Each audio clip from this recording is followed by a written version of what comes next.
sont les fruits les plus sucrés? Si vous veillez aujourd'hui à votre consommation globale de sucre, vous devez veiller à votre consommation de fruits, puisque ce sont des aliments qui apportent une certaine quantité de sucre. Et bien dans cette vidéo, je vous donne une liste de 7 fruits particulièrement sucrés et je vous donne également mes repères de consommation et mes astuces pour bien les choisir et pour éviter que ces fruits-là aient un impact trop important sur votre glycémie.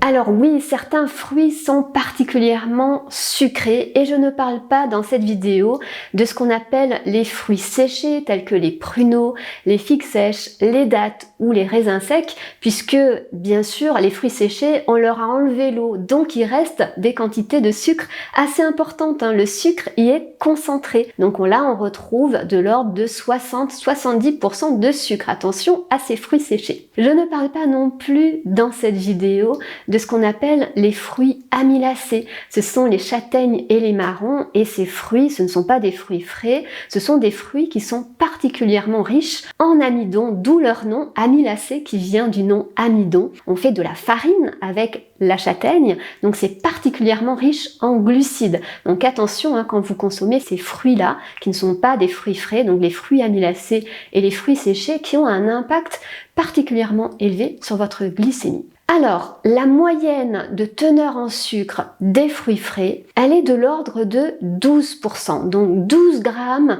de sucre, de glucides pour 100 grammes de fruits frais. Ça va concerner par exemple la pomme, la poire, les oranges, les clémentines, les mandarines, mais aussi les prunes, les abricots, les nectarines, donc de nombreux fruits frais, ont une teneur moyenne en sucre, aux alentours de 12%. Certains fruits sont particulièrement pauvres en sucre et j'ai réalisé récemment une vidéo pour vous en parler. Il s'agit par exemple de la famille des fruits rouges, les myrtilles, les mûres, les fraises, mais aussi la rhubarbe ou le citron. Je vous invite à regarder cette vidéo pour découvrir donc tous ces fruits qui sont particulièrement pauvres en sucre. Mais aujourd'hui, j'avais envie de vous présenter donc les fruits les plus riches en sucre et vous donner mes conseils pour bien les consommer. Alors en numéro 1, dans cette liste de fruits riches en sucre, on trouve bien sûr la banane. La banane, elle contient entre 16 et 19% de sucre, donc c'est une quantité assez importante. Alors comment faire pour éviter que cette banane elle ait un impact important sur votre glycémie? Eh bien il faut s'intéresser également à son index glycémique. Et la banane, elle a un IG, un index glycémique variable, selon qu'elle est pas encore mûre, un peu verte, et très mûre. Ça va de 35 quand elle est encore verte à 70 quand elle est très mûre. Alors, est-ce qu'il faut plutôt choisir une banane qui est encore verte? Eh bien non. Pourquoi? Parce qu'une banane verte, elle est tout simplement indigeste. Donc vous n'allez pas manger une banane et avoir mal au ventre après, ce serait vraiment dommage. Donc je vous invite plutôt à choisir une banane qui est jaune, qui n'est pas encore trop mûre et dont l'IG est encore correct, de l'ordre de 45. Et pour bien les choisir, eh bien regardez bien les bananes. Pour qu'elles ne soient pas trop mûres, il ne faut pas qu'il y ait de taches noires sur la peau. Donc si la peau est bien jaune, elle n'est plus verte, elle est bien jaune, mais elle ne contient pas de petites taches noires sur la peau, c'est parfait. Consommez les bananes quand elles sont encore à ce stade-là de maturité. Une banane moyenne, quand elle est épluchée, elle fait 100 grammes, elle pèse 100 grammes. Donc, vous aurez un apport de glucides, de sucre de l'ordre de 16 à 19 grammes avec une banane moyenne épluchée. Et si elle n'est pas trop mûre, son index glycémique sera correct. Donc là, c'est parfait. Vous n'avez pas à éliminer les bananes, même si vous avez du diabète ou même si vous surveillez particulièrement votre taux de sucre sanguin. Je fais un petit aparté, si vous voulez aller plus loin avec cette notion d'index glycémique, parce parce que effectivement ça permet d'optimiser sa santé, son bien-être et de faciliter la perte de poids, je vous invite à télécharger mon guide nutrition 100% offert, le guide qui s'affiche à l'écran. Vous y trouverez donc dans ce guide mes meilleurs conseils pour mettre en place cette alimentation à index glycémique faible, donc au quotidien, ainsi que une semaine de menu et les recettes qui sont présentes dans ce menu. Pour obtenir ce guide, eh bien, regardez juste en dessous de cette vidéo, vous y trouverez le lien de téléchargement. Allez, je continue avec ma banane et une question que vous vous posez peut-être, c'est comment ça se fait que la banane qui est encore peu mûre, elle n'a pas un goût sucré alors que quand on la laisse mûrir, elle a un goût beaucoup plus sucré. Il y a des personnes qui pensent qu'il y a plus de glucides quand la banane est bien mûre et que quand elle est encore verte ou peu mûre, il y a moins de sucre. C'est faux, on n'a pas injecté du sucre au cours de la maturation de la banane.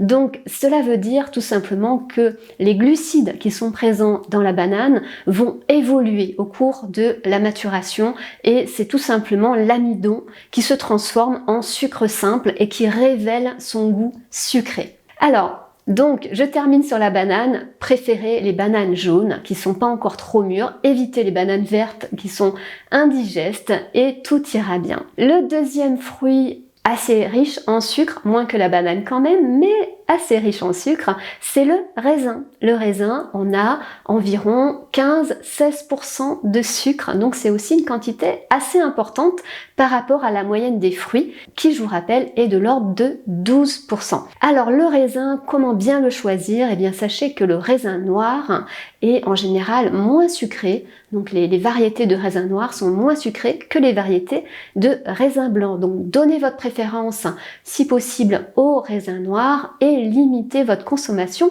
à 100 grammes, une petite grappe.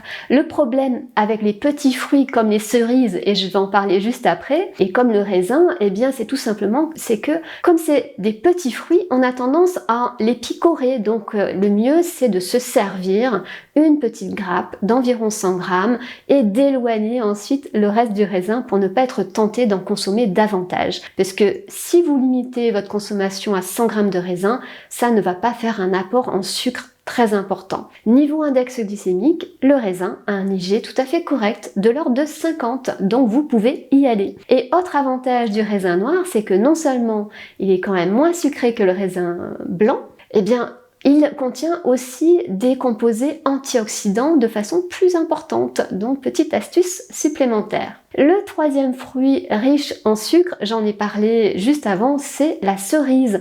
La cerise également donc peut apporter entre 15 et 16% de sucre, donc une quantité assez importante. Au niveau index glycémique, c'est plutôt faible, donc vous pouvez y aller. Alors je vais pas vous dire d'y aller en quantité importante, puisque c'est quand même assez riche en sucre, et pour éviter les excès, je vous invite à vous raisonner, en tout cas à consommer environ 100 grammes de cerises, donc ça va faire une belle poignée. Donc là, pareil, même conseil que pour le raisin, évitez de picorer les cerises à longueur de journée.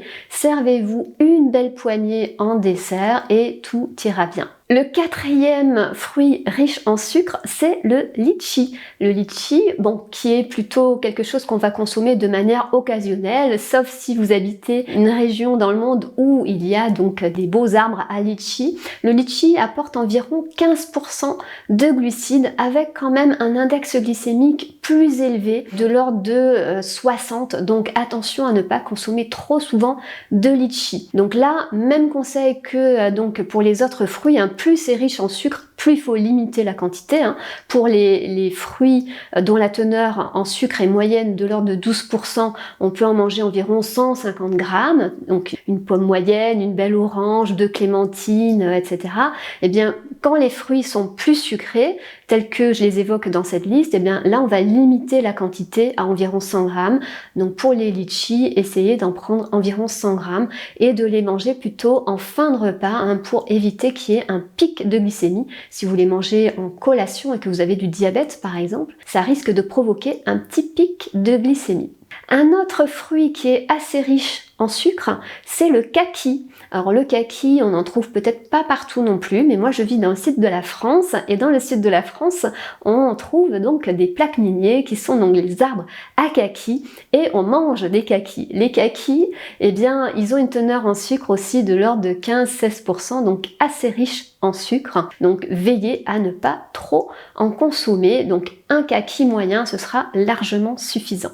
Le 6e fruit riche en sucre, c'est la figue. La figue fraîche est quand même assez riche en sucre, de l'ordre de 15-16% également. Son index glycémique pour les figues fraîches reste tout à fait correct, donc aucune inquiétude. Donc là, il s'agit tout simplement, comme pour les autres fruits, de limiter la quantité à environ 2 figues, environ 100 grammes de figues. Et le dernier fruit riche en sucre, c'est une variété d'ananas, parce que les variétés d'ananas en général n'ont pas une teneur en sucre très élevée, sauf la variété Victoria. Vous savez, ces petits ananas là qu'on trouve par exemple à La Réunion, eh bien ils sont particulièrement riches en sucre. Donc là en fait j'en viens aussi à la notion de variété, parce que là j'ai donné des teneurs moyennes pour donc les teneurs en sucre pour les figues, pour les raisins, pour les cerises. Et bien pour les fruits en général, il faut aussi tenir compte de la variété,